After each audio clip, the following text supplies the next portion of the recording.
Bismillahirrahmanirrahim. Assalamualaikum warahmatullahi wabarakatuh. Alhamdulillah, alhamdulillahi rabbil alamin, wa bihi nasta'in ala umurid dunya waddin. Asyhadu an la ilaha illallah wahdahu la syarikalah, wa asyhadu anna Muhammadan abduhu wa rasuluh.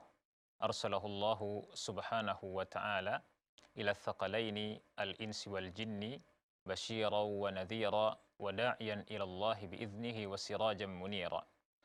Fasalawatullahi wasalamuhu alaih wa ala alihi at-tayyibina at-tahirin wa ala azwajihi ummahatil mu'minin wa man tabi'ahum bi ihsanin ila yaumiddin amma ba'du. Ma'asyiral muslimin yang dirahmati oleh Allah Subhanahu wa taala, marilah sama-sama kita bersyukur kepada Allah Azza wa Jal karena Allah Subhanahu wa taala masih memberikan kepada kita semua berbagai macam kenikmatan. Sampai detik ini kita masih merasakan kenikmatan-kenikmatan tersebut. Di antara kenikmatan terbesar yang masih kita rasakan sampai detik ini, sampai menit ini adalah kenikmatan iman, kenikmatan Islam, dan kenikmatan mengenal sunnah Rasulullah Sallallahu Alaihi Wasallam. Ini merupakan kenikmatan terbesar yang Allah Subhanahu wa taala berikan kepada kita semua. Yang mana kita harus berdoa kepada Allah agar Allah Subhanahu wa taala mengistiqomahkan kita dan menjaga kenikmatan tersebut agar tetap berada bersama kita. Dan salah satu di antara cara untuk menjaga kenikmatan tersebut, ya, sebab agar kenikmatan tersebut senantiasa ada bersama kita adalah dengan istiqomah menghadiri majelis ilmu, berusaha untuk belajar ilmu agama Islam. Ya, pastinya dari sumber-sumber yang sahih, dari sumber-sumber yang benar, sesuai dengan pemahaman salaful ummah. Sebagaimana hal ini dijelaskan oleh Rasulullah sallallahu alaihi wasallam. Rasulullah sallallahu alaihi wasallam bersabda, "Man yuridillahu bihi khairan yufaqihu fid din." Barang siapa yang dikehendaki kebaikan oleh Allah Subhanahu wa taala, yang mana kebaikan di sini bersifat umum, semua kebaikan di dunia dan semua kebaikan di akhirat itu didapatkan dengan apa? Dengan memahami ilmu agama Islam ini dengan pemahaman yang benar. Sebagaimana ya, apa yang dipahami atau sebagaimana pemahaman para salaful ummah dari kalangan para sahabat Rasulullah sallallahu alaihi wasallam.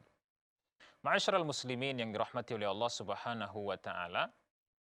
Jadi dengan pemahaman agama Islam atau ilmu syar'i ini dengan pemahaman yang benar ini, maka insya Allah Allah Subhanahu wa taala akan menggolongkan kita termasuk di antara orang-orang yang mendapatkan semua kebaikan di dunia dan semua kebaikan di akhirat, termasuk di antaranya adalah kebaikan iman kita, kebaikan Islam kita, dan kebaikan kita, keistiqomahan kita di dalam menjalankan sunnah Rasulullah sallallahu alaihi wasallam.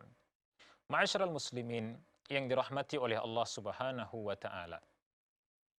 Di kesempatan yang berbahagia ini, kita akan melanjutkan pembahasan kita. Mungkin kita sedikit mengulang apa yang sudah kita bahas di kesempatan yang lalu, ya.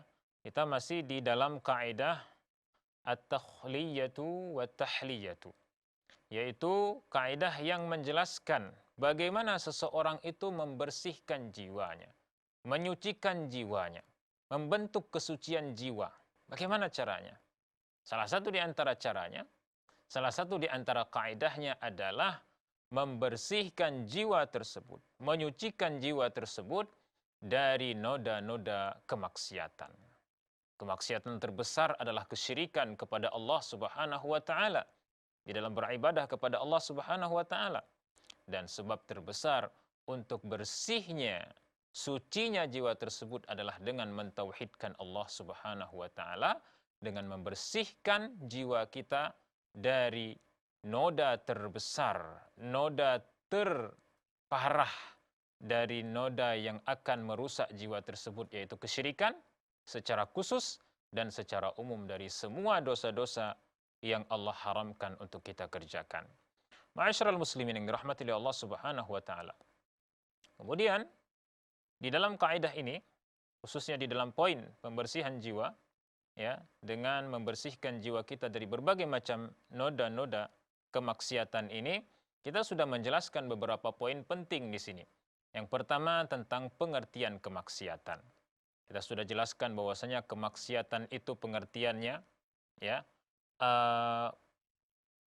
meninggalkan perintah syariat Islam, ya, atau perintah Allah dan Rasulnya, dan mengerjakan larangan Allah Subhanahu wa taala dan Rasulnya. Ini dua unsur penting atau dua unsur utama di dalam kemaksiatan. Ya.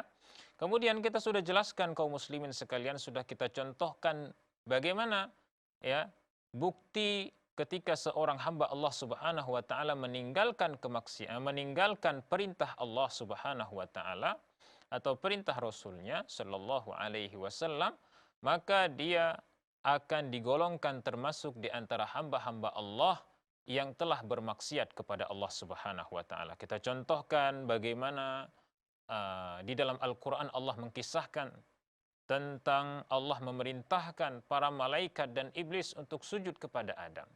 Ketika itu para malaikat sujud kepada Adam, mengikuti perintah Allah Subhanahu wa taala, mentaati perintah Allah Subhanahu wa taala, illa iblis, kecuali iblis. Kenapa dia tidak mau sujud?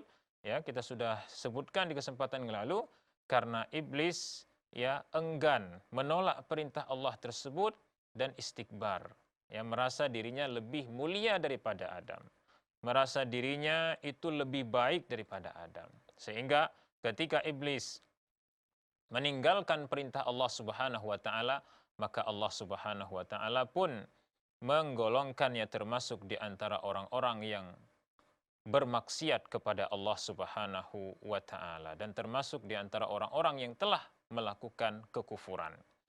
Ma'asyiral muslimin yang dirahmati oleh Allah Subhanahu wa taala.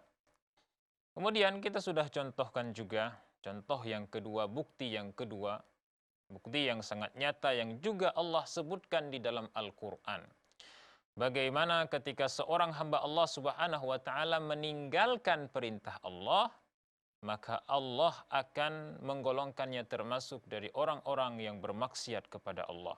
Contoh yang Allah sebutkan di dalam Al-Quran ketika Allah mengkisahkan tentang orang-orang musyrikin, orang-orang yang melakukan kesyirikan di dalam beribadah kepada Allah.